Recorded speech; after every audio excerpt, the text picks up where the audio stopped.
Today on the Warhammer community website, the new Relic, Stratagem and Warlord trait with the Harbinger's Play Company were teased at, and the Warlord trait is particularly interesting, so I'm going to be going over all of that in today's video. Now, I think I'm going to start off with the Warlord trait because that's the most interesting of the three different things for the Harbinger's Play Company, because the Warlord, so while an enemy unit is within contagion range, which is of course the range from the new contagion ability, of course seen by that table there, then at the start of their movement phase, every enemy unit, apart from vehicles, they roll a dice, and on a 4-up they suffer 1 wound, on a 6 they suffer D3 mortal wounds. This is similar to one of the stratagems, I think it's called, I've forgotten what it's called, but there's a stratagem which is basically the same as this, and it costs 3 CP.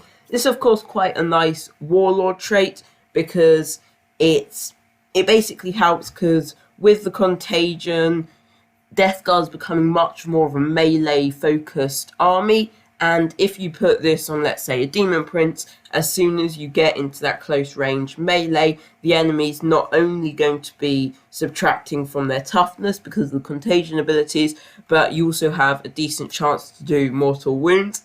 And although it's only like a 50% chance to do 1 mortal wound and a tiny chance to do D3, it's still a decent amount, as characters and lots of other heavy armor units, this is going to make quite a considerable difference, and 1 mortal wound can make quite a big difference, and particularly if you're pushing into the other army's front lines, there could be quite a large amount of units within contagion range of this character. So I think as a Warlord trait, of course we don't know what the other ones are, but compared to the ones that we have with the 8th edition Codex, it's certainly looking very good, and one that you would want to take. Now, before I go on to the other ones, another thing to note is that, unlike some speculation, the play companies don't each have their own ability like different Chaos Space Marine factions, and it's just the Stratagem, Relic and Warlord trait.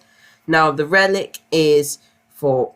So what the Relic is, it's for just Harbinger's model once a battle. So you put this on any Harbinger's character, maybe let's say that same Demon Prince, and when you're within 3 inches of one of the objective marker, of any objective marker, you can make that objective marker have the Contagions of Nurgle ability. So basically once the enemy is within these distances of that objective marker, they will suffer more. They will subtract 1 from their toughness.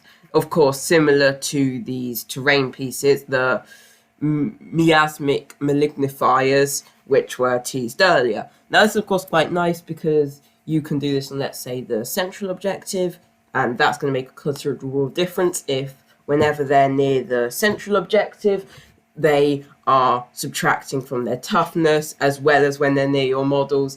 You can make it so basically the majority of their units are subtracting from their toughness, particularly as the battle round goes on. So it's very nice. It's going to really help gain more ball control, although again, we don't know the other relics, and it seems like a decent relic, one that you might take, might not. Again, we don't really know. And of course, last of all, on the stratagem, it's for Poxwalkers, and until the end of the phase, so you select in the fight phase until the end of that phase. It's not the end of the next turn, so it's only for 1 phase. You can basically re-roll all failed hit rolls. Of course, really, really nice. Basically, just extra re-rolls, because of course Poxwalkers have received a considerable nerf.